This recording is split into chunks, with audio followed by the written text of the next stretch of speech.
Hey guys, it's Claire. Welcome back to my channel.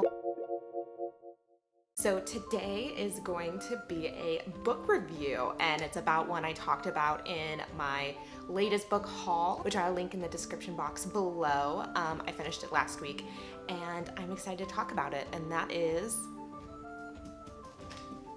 V.E. Schwab's A Darker Shade of Magic, and this is an adult fantasy. It's a first in a trilogy. I'm going to be getting into spoilers here in a minute, so as for if I would recommend to read it, yes. If you're into fantasy, this book is so good and so fun. I would probably give it a 4.3 out of 5 stars. The basic premise that there are these Londons and these different kind of parallel worlds. One London may be filled with magic while the other ones aren't, or they're losing magic, and the main guy, Kel, is a special type of magical person who can travel between these worlds. The world building in these different Londons is so fun. The magic is really creative. There are a few things that either bothered me or kind of struck a nerve, and I'll get into that in the spoilers, but it's pretty minor considering the book as a whole, which I like so much. So I would highly recommend. I was able to find this at a Half Price Books because it's been out for a few years, so hopefully you can do the same if you come across it or in your local library. I would definitely pick it up. We're entering spoiler territory, so you have been warned. So to talk about some of the good stuff first, like I said, I love the world building. The red London, gray London, white London, those felt so distinct. Could figure out what London I was in without even being told, and I think that's obviously key to great writing. And the writing itself just, it's just such my style, where it's descriptive and lyrical and pretty without getting to like purple prose, and without being overly descriptive, which I don't always mind depending on the type of fantasy book, but this is just right up my alley. It kind of parallels my writing style, which I think is why I liked it so much. I loved Kel. I loved him so much. He's a type of main guy character that I'm so drawn to, where he's kind of a little too serious and a little angsty, but with the right counterpart like his brother Rye or the main girl Lila. He just has such good banter and can be really witty, and I love main guys like that, so I was a big fan of him. Also a big fan of Rye, which is his brother, who is just ridiculously charming, and the banter between them was so good, and I just kept wishing, honestly, that Rye was the person who was helping Kel out on this journey instead of Lila, and we'll get to that. Every time Lai was on the page, I was just like, he sounds so handsome and sweet and charming, and the fact that he just loved his brother so much, that's just such a great touch, and it really added to the drama of the book, especially later on when he almost dies, or I guess technically dies. Loved all the little details, like the fact that red London just smells like flowers, and so everywhere Kel goes, people generally talk about how he smells like flowers, or how creepy white London was, because there was a few points where I was legitimately kind of like spooked a little bit, but I definitely like, ooh, felt that. It took a minute to get to the plot, which isn't the biggest deal because there's obviously world building being set up, but it took about a little over 100 pages before you actually got to what the plot of the story was. But I really enjoyed those first 100 pages. They were really before Lila came in, and you're just kind of hanging out with Kel and seeing what he does in his family life, him like stealing trinkets from other worlds. But I really liked the rock element, kind of Lord of the Rings vibe, where like this thing is so powerful, but the longer he keeps it, the magic is like controlling him, and he's like overly drawn to it, and it's so powerful, and in the wrong hands it could end the world. It's not necessarily the most original, but it was really cool, especially at the end, that it kind of became a character in and of itself internally within Kel.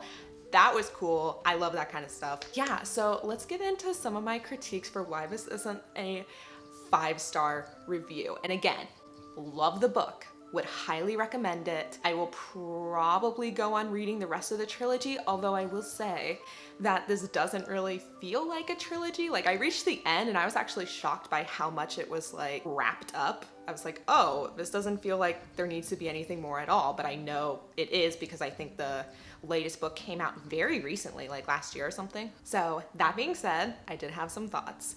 My first one being what I kind of already talked about, and that is with Lila.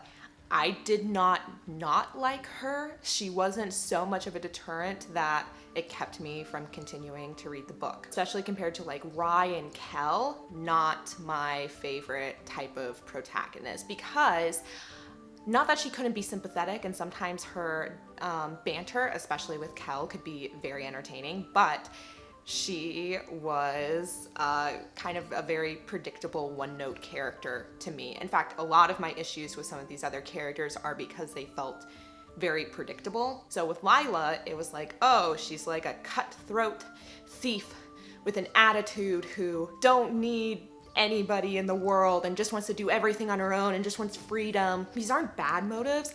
I just felt like I could predict almost what she was going to say before she said it, what she was going to do before she did it, because they were so baseline. Where I felt someone like Kel, I couldn't quite get a handle of who he was or why he did the things he did, like why he collected trinkets from other worlds even though doing that was treasonous.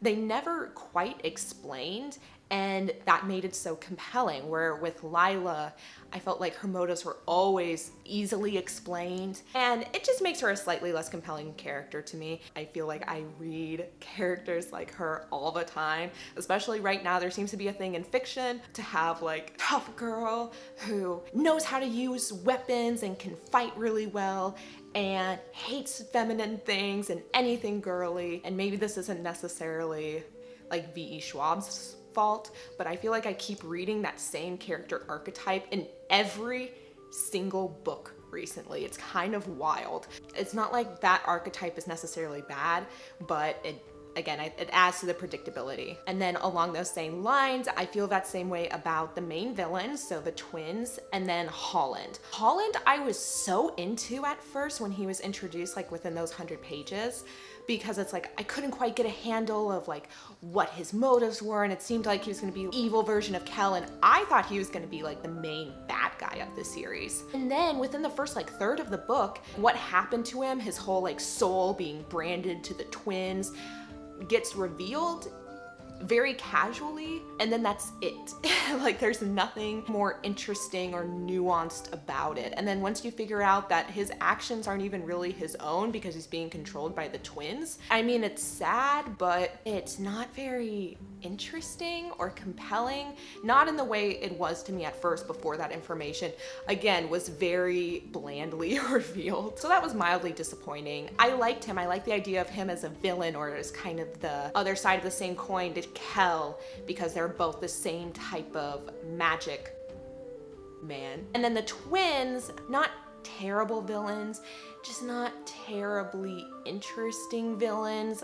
I mean, they were brutal and they were evil, and their motivations for wanting to get the magic rock were, I guess, solid, but they just want to be evil to rule, and they're cutthroat because to rule in White London. I don't know. It's not necessarily a bad motive, and I think they're a little bit elevated because their looks and White London itself is so severe. So it's not that it doesn't make sense. It's just, I wish there was more. I wish there was something that just kind of like really elevated them as villains and as the force against Kel. And in fact, sometimes I found their dialogue really boring because it felt like they were just repeating themselves sometimes, especially when the guy twin, whose name I can't remember right now, starts with an A, was fighting against Kel. I felt like he just kept repeating the same thing over and over again. Like, that's how little character there was to them, it felt like to me. Also, mildly disappointed that we didn't get to go to Black London. I know the whole thing is like, oh, if they go to Black London, there's no coming back. There's no possible way for them to come back, and Black London sounds really evil and dangerous. But I kind of wanted to go. I kind of wanted to check it out because it was just built up, and it's so like kind of scary. I was hoping we get to go to it, and maybe because this is part of a trilogy, they do in the later books. But yeah, I kind of wanted to see it. Oh, there was this weird thing I kept noticing throughout this book too. Okay, so Kel, like gets a hold of this rock in White London. Then he's in Red London and he almost dies. And then he's in Grey London and he gets beat up by Lila. And then Holland finds him in Grey London and almost kills him. And granted, the Atari, I think they're called, they can heal faster than normal people, but it still sounded like he was just wrecked, right? And that's part of the reason that Lila was able to convince him for her to come with, because he was just so damaged from this last like 3 hours. But then they get to Red London and then it's like he's fine. Then all those things kind of go away and they're not brought up again, and Lila doesn't really bring him up again, and Kel doesn't really bring him up again, not really. And at first I was just like, oh, I guess he must have healed really fast.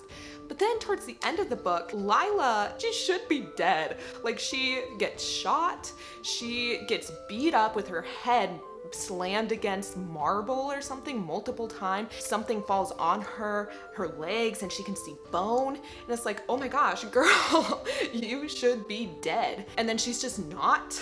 And she actually seems to be doing all right. Like, she makes it down the stairs to Kel. She makes it to the other world. Like, I feel like she should have lost a lot of blood. I feel like she should be barely able to speak. She shouldn't have even been able to wake up, basically. So it's just like a weird, really brutal things physically would happen to them, and then they would almost get forgotten about. Not always. What happened between Kel and Rye dying and Kel bringing him back and their souls kind of being connected and their pain being shared, then that was more consistently brought up, but that was also towards the end of the book. It was just something that I kept noticing. Maybe I'm crazy. Anyway, guys, thanks for watching this video. Make sure to give it a thumbs up if you're into these book reviews, so I know to do more like them. And please subscribe so you don't miss out on any more of my future content. Please leave a comment if you have read this book or if you have any more book recommendations that are similar to this. Yeah, thank you so much for watching. I appreciate you guys so much. And I will see you next time. Bye.